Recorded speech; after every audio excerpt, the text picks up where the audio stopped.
So good afternoon again. I do apologize for the mistake earlier. Okay, so for today's topic mga anak, so we're going to discuss the hypothesis testing with two population. Okay, yung previous na discuss ko sa inyo yung z-test, yung one sample z-test, yung one sample t-test, and also the z-test for proportion it's just for the one population. Okay, so for now, since we already done discussing the three topics for the one sample, so we're going to move on the next one, which is for the two population. Okay, so that will be the topic that I will be discussing for you. Okay, so in this chapter, mga anak, we are going to deal with the procedures. Okay, for making inference about the two population. Okay, we want to compare two populations, and for us to do that, we need two samples. Okay, two samples for one of each population, and there will be two basic kinds of samples that can be used. Okay, we have the independent and then the dependent sample.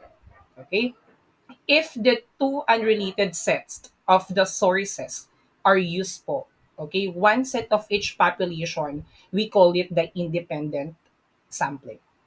Okay, and if we have the set of sources that are paired or matched in some way, okay, that is the dependent sampling. So for now, I will be discussing to you the testing the difference between the two means. Okay, specifically dun po muna tayo sa large independent sample. So once we are comparing mga anak the means of two populations, okay, we need to consider on ourselves by getting the difference between their means. Okay, since this is already a two populations, it means that there will be two means involved. Okay, so it is represented like this one, the mean or the population mean sub one or the mu sub one minus the mu sub two. Okay, so we need to get their difference for us to have to have a basis pagdating po dun sa observed sample mamaya na kukuhain din natin, which is the sample mean. Okay, so ganun lang po yun. Parang basically, we're just getting first the difference between the two population mean, and then after that, we're going to get also the difference, okay, between the observed sample or the sample means po.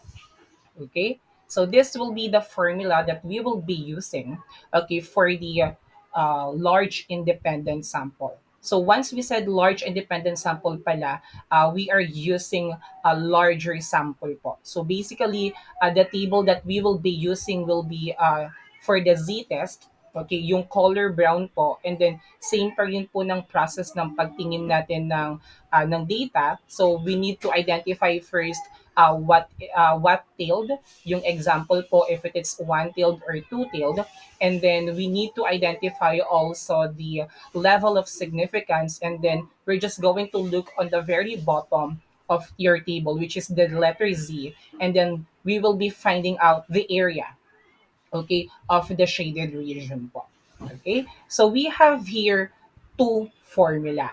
Okay, the first formula, which is here, okay, this formula, if the standard deviation is for the population, okay, and then the second formula is for the standard deviation for sample.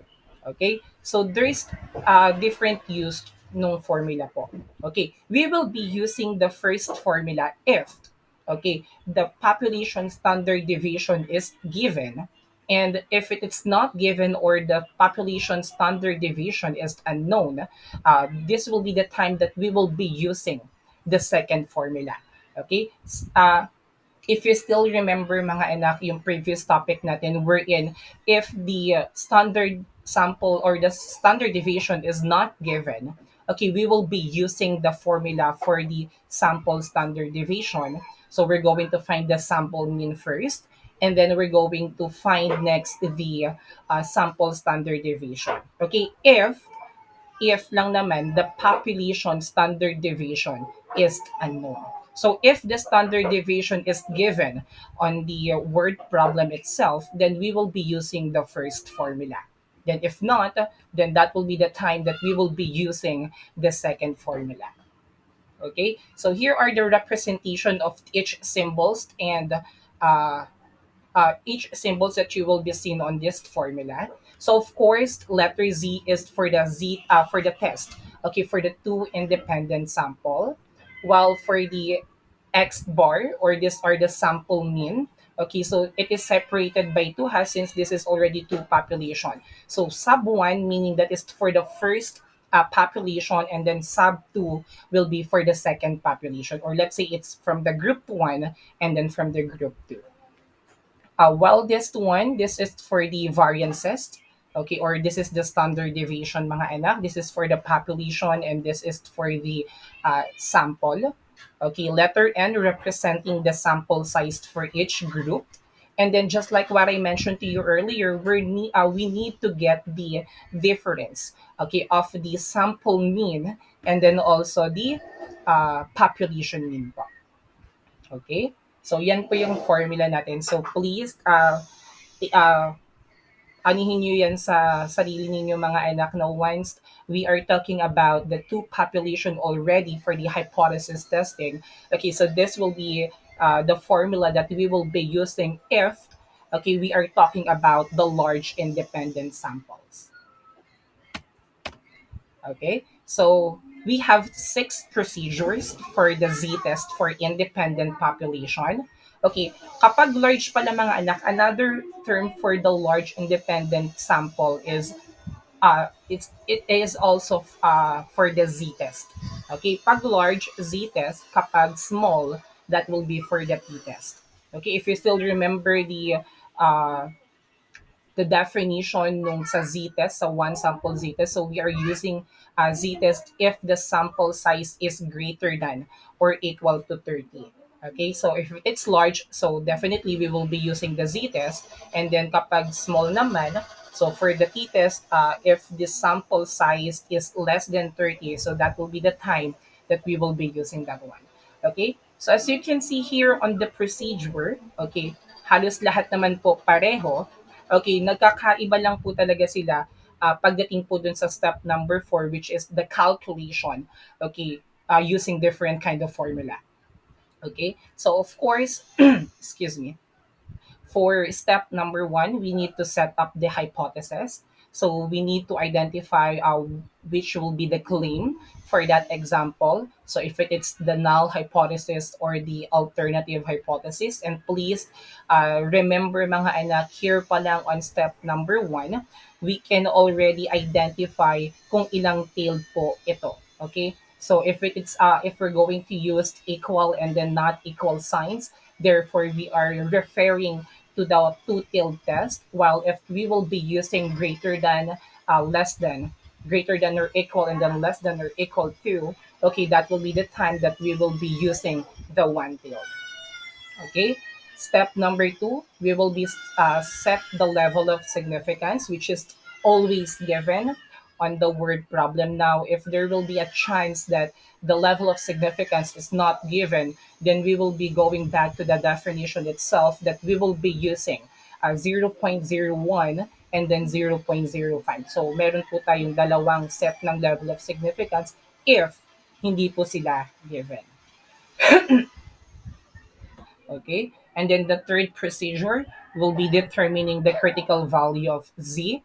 Okay, so we are going to find the critical value again by the use of the table, yung color brown po na binigay ko po sa inyo, and then we will be using it just like we used it before on the one sample z test. Again, we need to identify what tailed it is, the level of the significance, and then we're just going look down. Okay, yung may letter Z po dun sa table natin, and then makikita na po natin kung ano po yung gagamitin natin na critical value.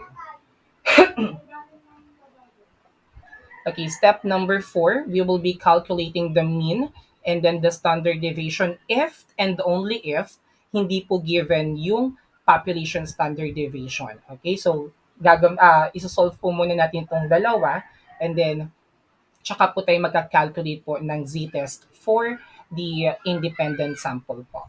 Okay?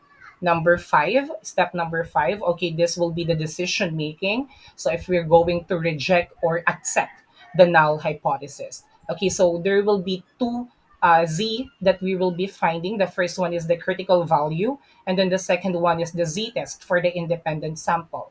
Okay, so we will be comparing those two kind of z, and then tsaka po tayo makakapagbigay, okay, ng decision natin if we will be rejecting or accepting the null hypothesis.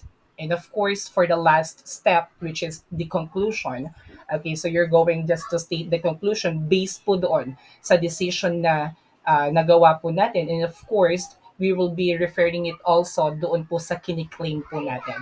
And the very question doon sa pinaka-word problem itself. Okay? So, yan po yung procedure. So, kailangan po since we already done doon sa one sample z-test, one sample t-test, and also for the proportion, you are very well known or parang kabisado, not literally kabisado, but you already have the knowledge how to get those procedures po.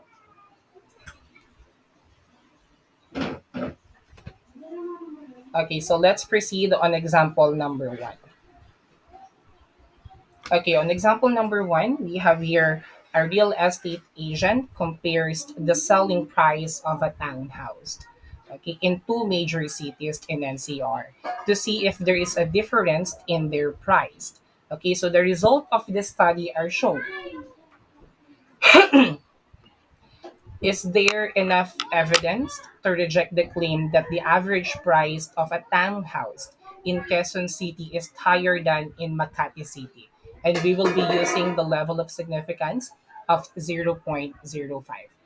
Okay, so sa example na to, let me translate it in Tagalog for us to really understand the question.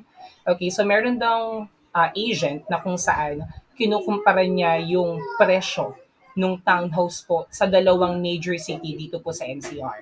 Number one is the Quezon City, and then the second one is the Makati City. Okay? So, kino-compare niya yung mga anak para po malaman niya if there's a difference sa price. Okay, mas mahal ba kapag bumili ako ng townhouse dito sa Quezon City? Or mas mahal ba kapag dito ako bumili sa Makati City po? Okay? And then, the question is there enough evidence to reject the claim? So, ito yung kiniklaim natin, that the average price of townhouse in Quezon City is higher than on Makati City. Or let's say, Quezon City is greater than to Makati City. So here on the table that you will be seeing on the screen, okay, so that will be the given that we will be using. So this one is for the Quezon City. So the mean is 2,140,000. The standard deviation will be 226,000. And then the sample size is 47. Okay, that would be for the Quezon City. For the Makati City, okay, the mean will be 1,970,000.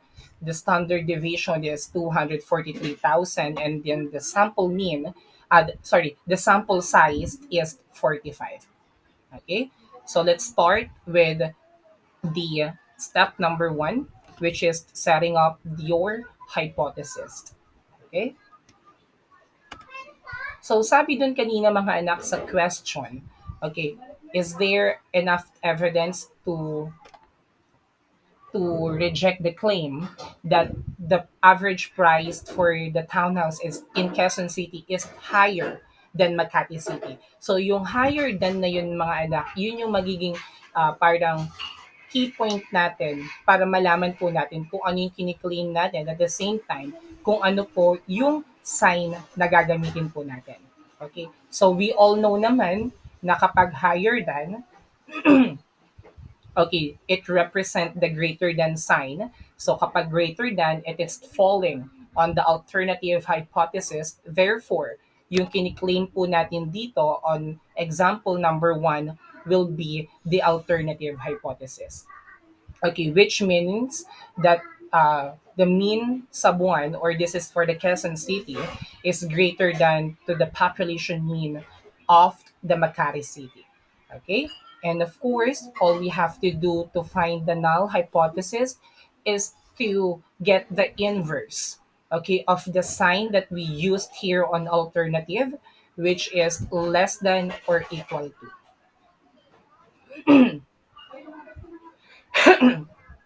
Okay? So yan po yan. So meron na tayong null, and then we also have the alternative hypothesis. For step number two, all we have to do is to find the level of significance, which is given on the very last part of the word problem, that the alpha is 0.05. For step number three, okay, for the critical value, I want all of you to look on your table, the color brown, and then look for the critical value. Let's see if we will be having the same one, which is 1.645. Okay, so the level of significance is 0.05. And based on the signs na ginamit po natin on our hypothesis, okay, this will be a one-tailed test. Okay, so I'll give you a minute to scan your table. So look for one tail. Level of significance is 0.05. And look for the very bottom of your table dun sa letter Z. And then let's see if you can find also 1.645 as the critical value. Okay, just comment or chat on our chat box kung okay na po or kung nakita nyo na po.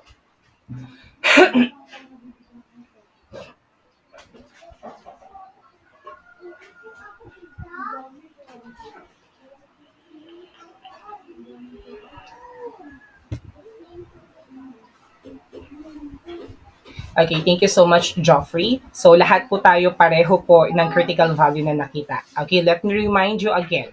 Okay, again and again, that this critical value will be the value that will be dividing the non-critical and then the critical region. Okay.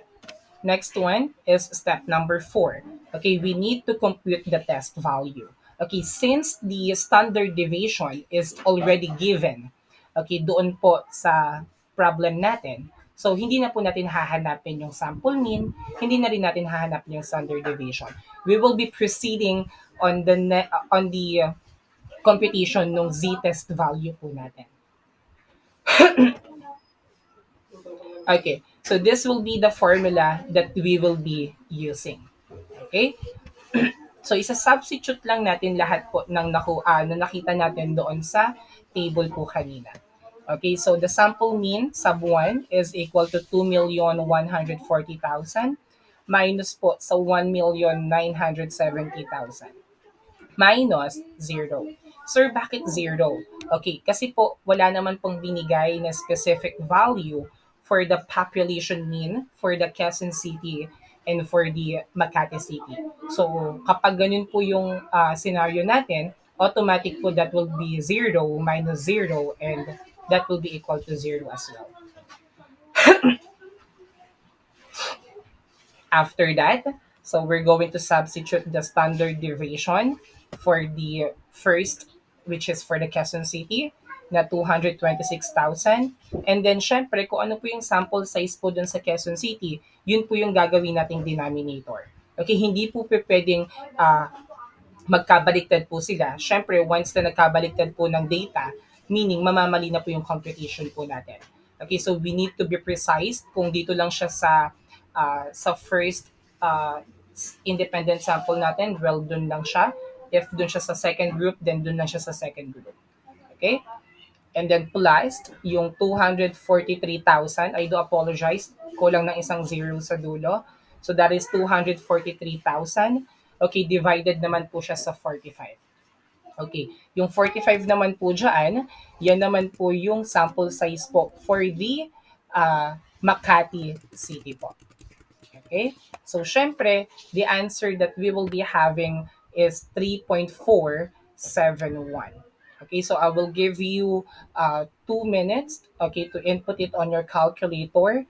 So, palagyan na lang po ng parenthesis. Okay, and then let's see if we will be having the same answer as 3.471.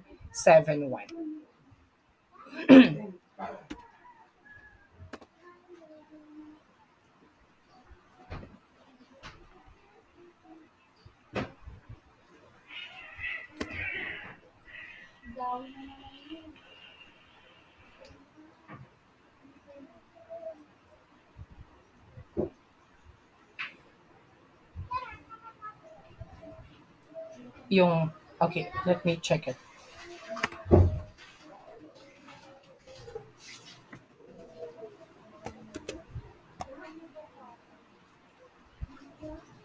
Wala pa rin mga anak.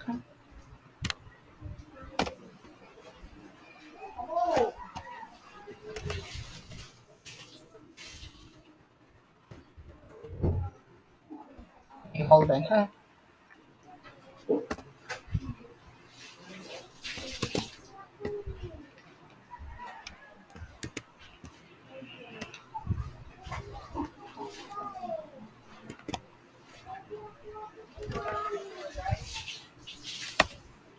Okay, here we go. Okay, so be precise mga anak dun sa parenthesis natin, ha?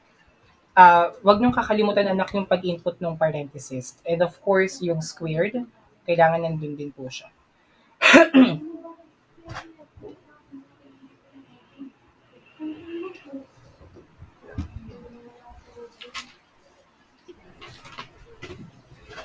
Okay, let me remind you again na kapag po pagdating dito sa z-test computed natin, kailangan po naka-round off siya into 3 decimal places po since yung critical value po natin is naka 3 decimal po siya. Okay, so dapat ganun din po kasi nga po based on step number 5, we will be comparing the two. Okay, yung z-test na critical value at saka ito pong z-test computed po natin. Okay? So after natin yan ma-solve mga anak by the use of the substitution, okay, so we will be proceeding on step number 5 which is we're going to decide. Okay? So kahit walang illustration mga anak, okay, kayang-kaya natin mag-decide. Base lang po dun sa dalawang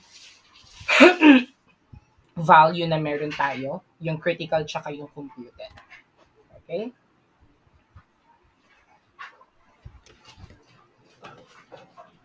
Ayan. So, since the computed z-test is greater than dun sa critical value natin, okay, makikita nyo, ayan yung parang mathematical equation niya, 3.471 is greater than to 1.645. Therefore, mga anak, we will be rejecting. Okay? We will be rejecting the null hypothesis. Okay, bakit po? Kasi po, ito po yung okay, so makikita ninyo mga anak yung color blue dyan. Yan po yung representation ng critical value po natin.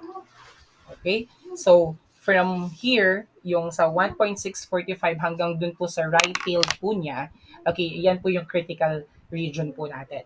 Since sabi nga kanina, mas mataas daw yung na-compute natin na z-test kaysa dun sa critical value natin, therefore, it will fall down doon sa critical value natin. So, makikita nyo naman, yung color red po dyan sa illustration natin, okay, yan po yung z-test computed natin. Okay? So, therefore, our decision will be reject the null hypothesis.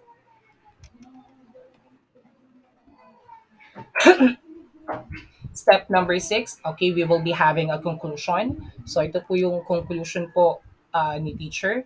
So since we reject the null hypothesis, we can conclude that there is enough evidence, okay, to support yung claim natin na kung saan mas mataas yung average price ng townhouse on Quezon City rather than on Makati City.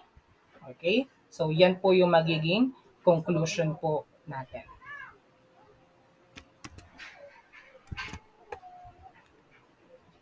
Okay, any question mga anak regarding on example number 1?